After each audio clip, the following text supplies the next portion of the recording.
Thank you, Mr. President. As you well know, sir, finding votes for the debt ceiling can sometimes be complicated. You yourself, as a member of the Senate, voted against a debt ceiling increase.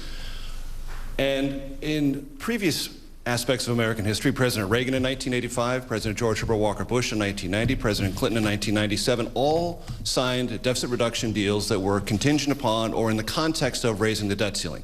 You yourself 4 times have done that. 3 times, those were related to deficit reduction or budget maneuvers. What Chuck and I think many people are curious about is this new adamant desire on your part not to negotiate when that seems to conflict with the entire history in the modern era of American presidents in the debt ceiling and your own history in the debt ceiling.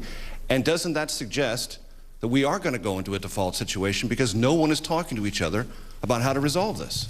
Well, no, Major. I think if you look at the history, getting votes for the debt ceiling is always difficult. And budgets in this town are always difficult. I went through this just last year. But what's different is we never saw a situation, as we saw last year, in which certain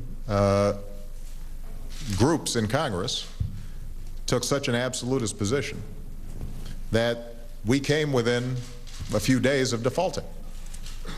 And you know, the fact of the matter is that we have never seen the debt ceiling used in this fashion, where the notion was, you know what, we might default unless we get 100% of what we want. That hasn't happened.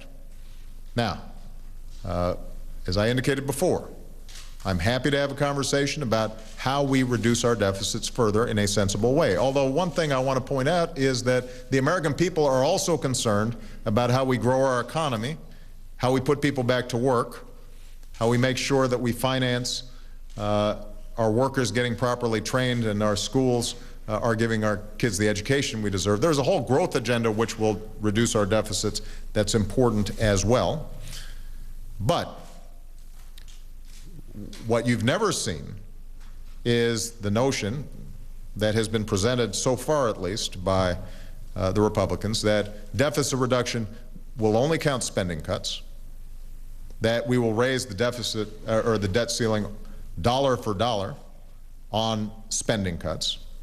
There are a whole set of rules that have been established that are impossible to meet without doing severe damage to the economy. And so what we're not going to do is put ourselves in a position where, in order to pay for spending that we've already incurred, that our 2 options are we're either going to profoundly hurt the economy and hurt middle-class families and hurt seniors and hurt kids who are trying to go to college, or alternatively, we're going to blow up the economy. We're not going to do that. Therefore, you're open to 1 to 3 month extensions to the debt ceiling. Whatever Congress sends you, you're okay. No, not whatever Congress sends me. They're going to have to send me something that's sensible. And we shouldn't be doing this.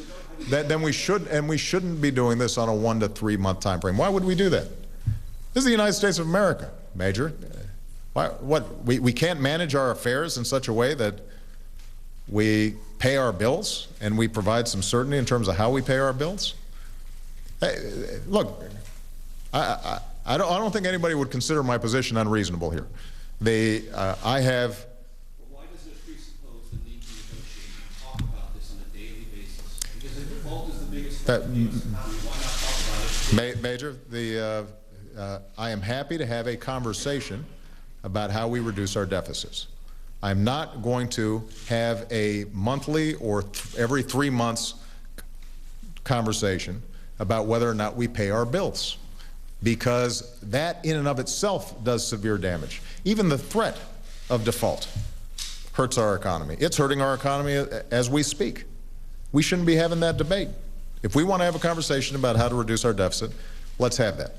We've been having that for the last 2 years. We just had an entire campaign about it. And by the way, the American people agreed with me that we should reduce our deficits in a balanced way that also takes into account the need for us to grow this economy and put people back to work. And despite that conversation, and despite the election results, the position that's been taken on the part of some House Republicans is that, nope, we got to do it our way. And if we don't, we simply won't pay America's bills. Well, you know, That can't be a position that is sustainable over time. It's not one that's good for the economy now. It's certainly not going to be the kind of precedent that I want to establish, not just for my presidency, but for future presidents. Even if it was on the other side. You know, Democrats don't like voting for the debt ceiling when a Republican's president, and yet but you never saw a situation in which Democrats suggested somehow that we would go ahead and default if we didn't get 100% of our way. That's just not how it's supposed to work. John Carl.